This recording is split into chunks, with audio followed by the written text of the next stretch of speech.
बहुत समय पहले की बात है। एक छोटे से गांव में आरव नाम का एक गरीब मछुआरा रहता था। वो दिन भर मछलियां पकड़ता था। वो मछलियों को बेचकर अपने परिवार का पालन पोषण करता था। लेकिन एक दिन वो जब मछली पकड़ने जाता है, तब हे भगवान, आज भी कुछ नहीं मिला। कितनी बार इस नदी में जाल फेंका, लेकिन किस्मत जैसे मेरी नाव से कटी हुई है। बिंदिया को क्या कहूंगा आज। पेट की आग दिन ब दिन और तेज होती जा रही है। मेरे हाथ खाली ही रह जाते हैं। उसकी आंखें नम थी। हर बार जब वो खाली जाल खींचता, उसके मन का विश्वास भी थोड़ा थोड़ा टूटता चला जाता। कुछ नहीं मिला आज भी। कोई बात नहीं, हर दिन एक जैसा नहीं होता। कभी कभी ऊपर वाला हमारी परीक्षा भी लेता है। परीक्षा? कब तक बिंदिया? मैं मेहनत करता हूँ, ईमानदारी से काम करता हूँ, फिर क्यों हमारी झोली हमेशा खाली रहती है? मैं मर्द होकर भी अपने घर के लिए 2 वक्त की रोटी नहीं ला पाता। तुम हार नहीं मान सकते आरव। तुम हार नहीं मान सकते। तुम्हारा दिल साफ है। और जहाँ सच्चाई होती है ना, वहाँ देर भले हो, अंधेरा नहीं होता। मैंने गांव की एक बूढ़ी औरत से सुना है, पहाड़ी के पीछे एक नदी है जिसे लोग जादुई नदी कहते हैं। वहां जो जाता है उसका भाग्य बदल जाता है। जादुई नदी? ये कैसा नाम है? कहा जाता है कि वो नदी बोलती है, और जो सच्चे दिल से वहां जाता है ना, उसे जीवन का रास्ता देती है। लेकिन वो नदी सबको पास नहीं आने देती। अगर वो नदी सच में है तो मैं जाऊंगा कल सुबह। ये आखिरी उम्मीद है मेरी। मैं तुम्हारे साथ हूँ, पर याद रखना, डर से नहीं, विश्वास से जाना। अगली सुबह आरव सूरज उगने से पहले ही निकल पड़ा। हाथ में सिर्फ एक पतली सी रस्सी और दिल में बड़ा सा हौसला। हे भगवान, इस बार मुझे खाली मत लौटाना। सिर्फ एक मौका चाहिए। रास्ते में एक पुराने वृक्ष के नीचे एक बूढ़ा साधु बैठा था। लंबी दाढ़ी, आंखों में तेज और माथे पर नाग का निशान। रुक जा अरब, तू जादुई नदी की ओर जा रहा है। क्या जानता है तू उसके बारे में? बाबा, मैं गरीब हूं, लेकिन चोर नहीं। मैं सिर्फ अपना भाग्य बदलने के लिए निकला हूं। नदी बोलती है, पर चुप भी कर देती है। वहां तुम्हें परीक्षा मिलेगी, डर की, लालच की और आत्मा की। अगर बीच में सवाल पूछे तो रास्ता रुक जाएगा। मैं सच्चे दिल से जा रहा हूं बाबा। मैंने कुछ नहीं मांगा, बस एक रास्ता मांगा है। तू अलग है, शायद नदी तुझसे बात करे, जा, लेकिन हर कदम सोच कर रखना। आरव जब पहाड़ी पार करके पहुंचा, तो सामने नीले चमकते पानी वाली नदी बह रही थी। उसका बहाव बहुत शांत था, मानो कोई सो रहा हो। तो ये है जादुई नदी। देखने में तो किसी आम नदी जैसी है। आरव, क्यों आया है यहाँ तू? क्या चाहता है मुझसे? क्या तू डर से भाग रहा है या सच्चाई की तलाश में आया है? कौन बोल रहा है? ये नदी बोल रही है। मैं बस सच की तलाश में आया हूं। अचानक पानी से एक सुनहरी मछली कूदकर उसकी नाव में आ गिरी। वो चमक रही थी और उसकी आंखों में एक अजीब सी चमक थी। अगर तुम मुझे वापस पानी में डाल दोगे, तो मैं तुम्हें सच्चाई का रास्ता दिखाऊंगी। अगर पकड़ोगे, तो मैं हमेशा के लिए खामोश हो जाऊंगी। तुम मेरी मदद करना चाहती हो तो जाओ, मैं तुम्हें आजाद करता हूं। सच का पहला द्वार तुम्हारा इंतजार कर रहा है आरव। लेकिन याद रखना, हर दरवाजे के पीछे एक सवाल है, और हर सवाल के पीछे एक रहस्य।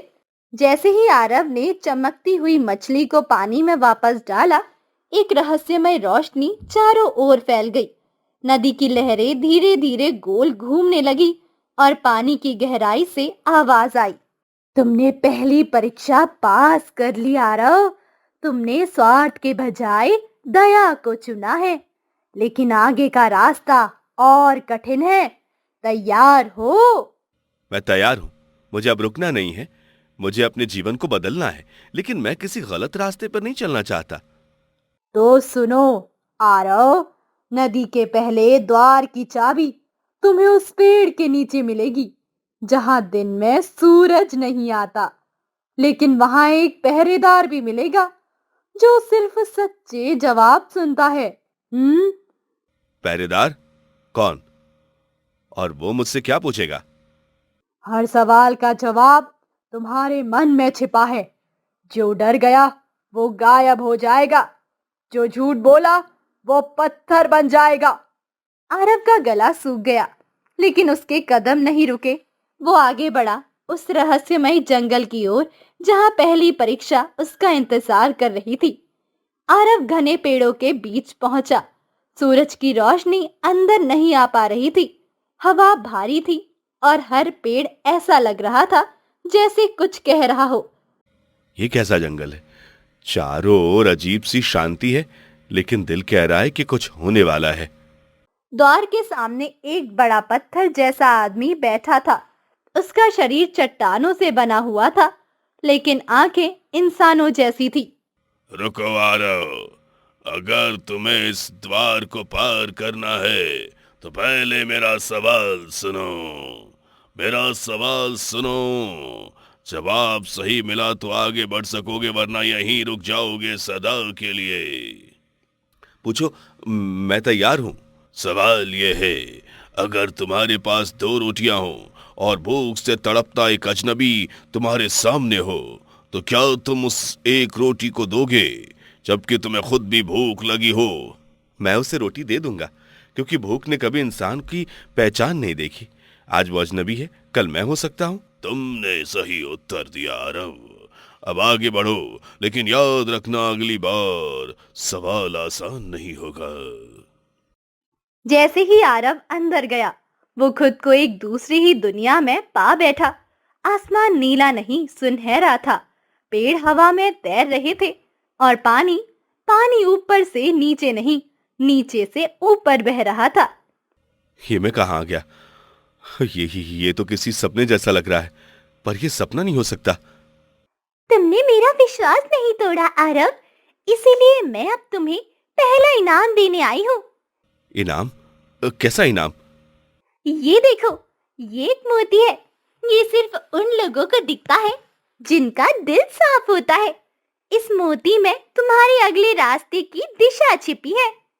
मैं समझ गया, तुम्हारा शुक्रिया। लेकिन क्या ये रास्ता भी आसान नहीं होगा? नहीं आरव, अगला रास्ता तुम्हारे सबसे बड़े डर से भरा होगा, और उस डर का नाम है स्वयं पर विश्वास। उधर गांव में बिंदिया बेचैन बैठी थी। 3 दिन बीत चुके थे और आरव की कोई खबर नहीं थी। हे भगवान, मेरे आरव को सलामत रखना। वो मेरा सब कुछ है। उसने पहली बार किसी सपने के लिए कदम बढ़ाया है और मैं नहीं चाहती कि उसका सपना अधूरा रह जाए। दूसरी ओर आरव ने अपना पहला मोती पा लिया था। वो बैठा था, नदी की आवाज सुनता हुआ और सोच रहा था। मैंने कभी सोचा नहीं था एक मछुआरे की जिंदगी में इतनी बड़ी यात्रा आएगी। लेकिन अब मुझे रुकना नहीं है, क्योंकि मेरी मंजिल सिर्फ एक अच्छी पकड़ नहीं, बल्कि आत्मा की सच्चाई बन चुकी है। मैं आ रहा हूं अगले द्वार की ओर। हर कदम पर कुछ नया है। ना कुछ वैसा है जैसा आंखें देखती हैं, ना वैसा जैसा दिल सोचता है। लेकिन मुझे आगे बढ़ना है। बिंदिया का चेहरा मेरी आंखों के सामने है, उसका इंतजार मेरी ताकत है। आरव एक पथरीली घाटी में पहुंचा। वहां कोई द्वार तो नहीं था, लेकिन एक पुराना आईना पत्थर के बीचों बीच रखा था। आईने के पास पहुंचते ही एक आवाज गूंजती है। आरव, ये द्वार तुम्हारे डर से होकर गुजरता है, और डर कोई बाहर का नहीं, तुम्हारे अपने भीतर का है। डर? पर मैं तो डरता नहीं।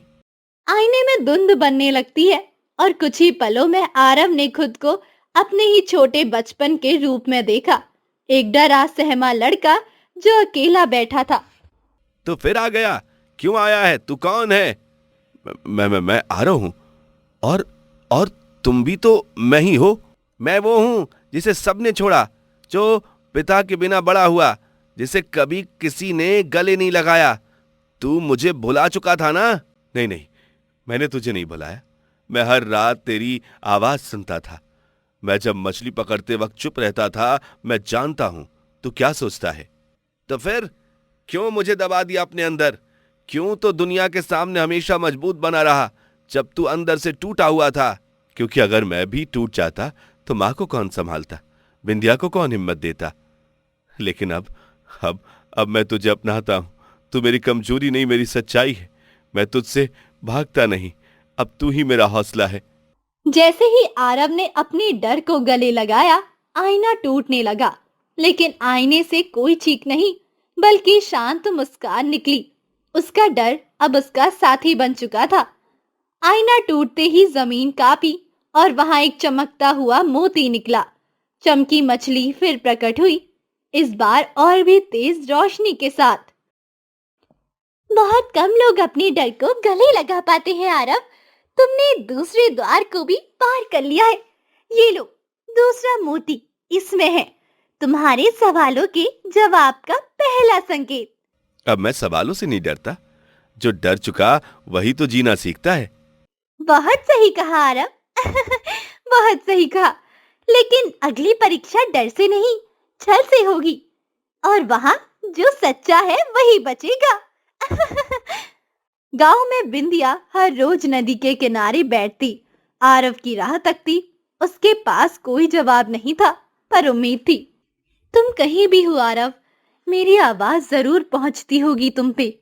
मुझे तुम पे पूरा भरोसा है। जैसे नदी को अपने किनारे पर होता है ना, ठीक वैसे ही तू लौटेगा। तू जरूर लौटेगा। जिसका दिल साफ हो वो जादुई नदी की आवाज सुन सकता है। तुम सुन पा रही हो? आप कौन? आप कैसे जानते हैं आरव के बारे में? क्योंकि जिस रास्ते पर वो गया है वहां से कोई खाली नहीं लौटता, लेकिन समय पर लौटे तभी उसका भाग्य जिंदा रहेगा। दूसरे मोती की चमक अब और तेज थी। आरव ने उसे हाथ में लिया और आंखें बंद की। एक नई दिशा दिखाई दी, एक अंधेरा तालाब जिसके पानी में झूठ के प्रतिबिंब तैरते थे। अब छल की बारी है, अब सच्चाई को साबित करना होगा। आरव अब एक अजीब से गांव में दाखिल हुआ, जहां हर कोई मुस्कुरा रहा था, लेकिन उसकी आंखें कुछ और कह रही थी। सड़कें सीधी नहीं थी और लोग इंसानों जैसे होकर भी अजीब थे, जैसे उनके चेहरे उनके नहीं थे। ये जगह, ये लोग, सब कुछ अजीब है। ये हंसते हैं पर मन में कुछ और छिपाए हैं। कहीं ये अगली मेरी परीक्षा का हिस्सा तो नहीं? अरे बेटा, मुसाफिर लगते हो, भूख लगी होगी। ये लो, गर्मा गर्म रोटी, ताजी है ये। शुक्रिया अम्मा, पर आप कौन हैं? ये गांव इतना शांत क्यों है? हम सब यहाँ एक दूसरे की मदद करते हैं। कोई दुख नहीं, कोई झूठ नहीं। आरव, ध्यान देना, यहाँ हर चीज वैसी नहीं जैसी दिखती है। जो चीज मुफ्त मिले उसमें सबसे बड़ा धोखा छिपा हो सकता है। तो ये भी एक परीक्षा है? क्या रोटी भी जाल थी? आरव अब बहुत सावधानी से आगे बढ़ा। हर नुक्कड़ पर कोई ना कोई उसे रोकने, खाने या सुनने को कहता, लेकिन उसको मन में अब सजग हो गया था। भाई सुनो, हमारे राजा ने ऐलान किया है कि जो इस गांव से गुजर रहा है उसे इनाम मिलेगा। बस एक सवाल का जवाब देना है। सवाल क्या है? तुमने अब तक जो देखा, क्या वो तुम्हें सच लगा या झूठ? एक के बाद एक मुखौटा उतरने लगे। छल की नगरी अब बिखरने लगी थी। अब आरव एक पुराने किले जैसे द्वार के सामने खड़ा था, जहां एक राजा जैसे दिखने वाला आदमी बैठा था। आरव, तुमने बहुत कुछ देखा, लेकिन अब आखिरी सवाल है। अगर तुम्हें अपनी पत्नी को बचाने के लिए एक झूठ बोलना पड़े तो क्या झूठ बोलोगे? बिंदिया, उसको क्या हुआ? या तो झूठ बोलो और बिंदिया को बचा लो, या सच बोलो और उसे खो दो। मैं झूठ नहीं बोलूंगा। अगर मैं सच्चाई के रास्ते पे हूं तो मेरी बिंदिया भी उसी रास्ते पे है। अगर मैंने झूठ बोला तो उसे जिंदा पाकर भी मैं खुद को खो दूंगा। तुम सच में अलग हो आरव। अधिकतर लोग झूठ का सहारा लेते हैं, पर तुमने अपने मन की आवाज को चुना। आरव, तुमने सबसे कठिन परीक्षा पार कर ली है। सच्चाई को थामे रखना, जब दुनिया झूठ से भरी हो। ये रहा तीसरा मोती। अब बस एक परीक्षा और बाकी है, जो तय करेगी कि तुम इस यात्रा के लायक थे या नहीं। अब आरव के पास 3 मोती थे, दया, साहस और सच्चाई के। तीनों मोती मिलकर आसमान की ओर चमकने लगे और एक नया मार्ग खोल दिया। ये रास्ता, ये तो आसमान की ओर जा रहा है। क्या मैं उड़ूंगा? क्या ये आखिरी रास्ता है? हाँ आरव, ये है निर्णय का द्वार, जहाँ तुम्हें अपने जीवन की सबसे बड़ी कुर्बानी देनी होगी। क्या तुम तैयार हो? मैं तैयार हूं, क्योंकि मैं अब वो आरव नहीं जो कभी नदी किनारे मछली पकड़ता था। अब मैं अपने भाग्य को पकड़ना चाहता हूं। आसमान में जैसे सुनहरा रास्ता खुल गया। एक एक सीढ़ी स्वर्ण की थी और वो हवा में लटक रही थी। आरव नीचे खड़ा देख रहा था। उसकी आंखों में विश्वास साफ झलका दिखाई दे रहा था। क्या ये सपना है या मैं सच में अपनी आत्मा की गहराई में उतर रहा हूं? मैं जो कभी नदी में मछली पकड़ता था, आज उस नदी के राज को समझ रहा हूं। अगर ये अंत है तो बहुत सुंदर है, और अगर ये शुरुआत है तो मैं तैयार हूं। आरव ने जब पहला कदम सीढ़ी पर रखा तो जमीन से हवा तक कंपन हुआ, जैसे ही उसकी आत्मा की हर परत परख रही हो। ये रहा। आरव, अब आगे जो देखेगा वो तेरा मन दिखाएगा। यहाँ से कोई और लौटकर वैसा नहीं रहा जैसे वो पहला था। मैंने हर डर को पार किया, चमकी, पर एक डर अब भी बाकी है। क्या मैं खुद को खो दूंगा? क्या बिंदिया को भूल जाऊंगा? अगर वो यादें ही नहीं रहेंगी तो मैं कौन रहूंगा? जो प्रेम सच्चा होता है वो भूलने से नहीं मिटता। तू चाहे भूल जाए, पर वो प्रेम तुझे याद करता रहेगा और वो तेरे भीतर रहेगा हमेशा। आरव, तू यहाँ तक पहुँच गया। अब तुझे केवल एक निर्णय लेना है। तू अमर बन सकता है, अमर, सब कुछ जानने वाला, समय से परे। या तू अपने मोती नदी को दे और लौट जा साधारण मनुष्य बनकर। सब कुछ भूल जा। अमर बन जाऊं? फिर क्या करूंगा अमर होकर? जिन्हें मैं चाहता हूं वो तो समय के साथ चले जाएंगे और मैं रह जाऊंगा अकेला। बिंदिया की आंखें, उसकी हंसी, मां की गोद, नदी की ठंडी हवा। क्या मैं सब कुछ छोड़ दूं केवल शक्ति के लिए? आरव, तुझ में अब वो शक्ति है जो किसी को भी बदल सकती है, लेकिन वो शक्ति तब तक अधूरी है जब तक वो प्रेम और त्याग से ना जुड़ी हो। इसका अर्थ केवल तू ही समझ सकता है। मैं शक्तिशाली बन सकता हूं, लेकिन वो शक्ति किसी काम की नहीं जो मुझे अपनों से दूर कर दे। मुझे अपना साधारण जीवन चाहिए, बिंदिया की बाहें, मां का प्यार और एक छोटी सी नाव। आरव ने तीनों मोती उठाए, उन्हें अपने हृदय से लगाया। उसकी आंखों में 2 आंसू टपके, एक प्रेम का और एक त्याग का। नदी मां, मैं सब भूल जाना चाहता हूं, पर वो प्रेम नहीं। मुझे शक्ति नहीं चाहिए, मुझे सिर्फ वो चाहिए जो मेरा मन चाहता है। एक मुस्कान, एक घर और एक नाम। आरव, तेरा त्याग तुझे सबसे महान बनाता है। अब जा, पर याद रखना, तू अब वो नहीं रहेगा जो पहले था। तेरे बिना स्मृति के भी तेरा दिल सब कुछ याद रखेगा। जैसे ही आरव ने तीसरा मोती पानी में डाला, पूरी जगह रोशनी से भर गई और आरव बेहोश होकर गिर पड़ा। अगली सुबह गांव के लोग नदी के किनारे शोर सुनते हैं। बिंदिया भागती हुई आई। उसकी आंखें डरी हुई थी, लेकिन दिल में उम्मीद थी। आरव, ये मेरा आरव है। हे भगवान, तुम लौट आए। बेटी, ये वही आरव है, पर अब उसमें प्रकाश है।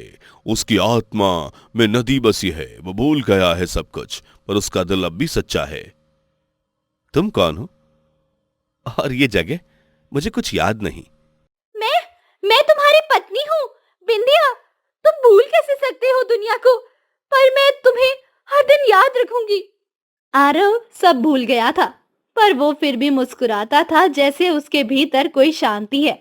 अब वो फिर से नाव लेकर नदी जाता है, लेकिन मछलियां खुद उसकी नाव में कूद जाती है। उसकी आंखें अब सब कुछ जानती हैं, पर कुछ कहती नहीं। उसके दिल में अब नदी बसी है। आरव अब गांव लौट चुका था। उसकी यादें नहीं थी, मगर उसका हृदय अब भी वैसा ही था, सच्चा और उजला। गांव के लोग उसकी तरफ श्रद्धा से देखते थे, जैसे वो अब एक इंसान नहीं, कोई रक्षक बन चुका है। तुम्हें शायद मेरा नाम भी याद नहीं, पर जब तुम मुस्कुराते हो लगता है जैसे सब कुछ पहले जैसा है। तुम भले कुछ भूल गए हो, मैं तुम्हें फिर से सिखा दूंगी, रोज रोज, हर रोज। मुझे सब कुछ नया नया लगता है, पर जब तुम्हें देखता हूं तो लगता है जैसे मैं कहीं खोया हुआ था और अब मिल गया हूं। शायद दिल कुछ याद करता है जो जुबान नहीं कह पाती। बस इतना ही बहुत है। एक दिन गांव में अफरा तफरी मच गई। गांव का मुखिया रुद्र, जो अब तक शांत था, किसी शहर वाले व्यापारी से मिलकर जादुई नदी को बेचने की योजना बना चुका था। ये नदी सिर्फ पानी है, इससे हम सब अमीर बन सकते हैं। क्यों भला इसे ऐसे बहने दें? अगर हम इसे बांध बनाए तो पैसा होगा। पर रुद्र भैया, ये नदी तो हमारी जीवन रेखा है और आरव भैया कहते हैं इसमें चमत्कार है। अरे वो तो खुद को ही नहीं पहचानता। वो अब मछुआरा नहीं, एक भुलक्कड़ साधु बन गया है। आरव सब सुन रहा था। उसे नदी के बारे में कुछ याद नहीं था, पर उसका दिल बार बार कुछ कह रहा था। मुझे नहीं पता ये नदी मेरे लिए क्या थी, पर जब इसकी लहरें सुनता हूं तो मेरे सीने में कुछ कांपता है, जैसे किसी की पुकार हो, जैसे कोई माँ अपने बेटे को बुला रही हो। बस इतना ही बहुत है। रुद्र ने एक रात नदी में खुदाई शुरू कर दी, मगर उसी रात नदी का रंग लाल हो गया। लहरें ऊंची उठने लगी। गांव में अजीब सा धुंध छा गया। ये क्या हो रहा है? नदी तो जैसे गुस्से में हो। जिसे मेरी आत्मा को ठुकराया वो अब मेरा प्रकोप देखेगा। आरव उस रात अकेले नदी के किनारे गया। चमकी मछली वापस आई। तू भले भूला हो सब कुछ, पर नदी तुझे नहीं भूली। तेरी आत्मा अब भी वही है जो पहले थी। अगर तू चाहे तो फिर से तू नदी का रक्षक बन सकता है। मुझे नहीं चाहिए कोई शक्ति, पर अगर इससे मैं अपने गांव को बचा सकता हूं तो मैं तैयार हूं। अगले दिन जब रुद्र नदी में उतरने लगा, आरव चुपचाप खड़ा था। उसके चारों ओर जल हल्के नीले प्रकाश से चमक रहा था। रुद्र, ये नदी कोई जमीन का टुकड़ा नहीं, ये आत्मा है जिसे तू बांधना चाहता है।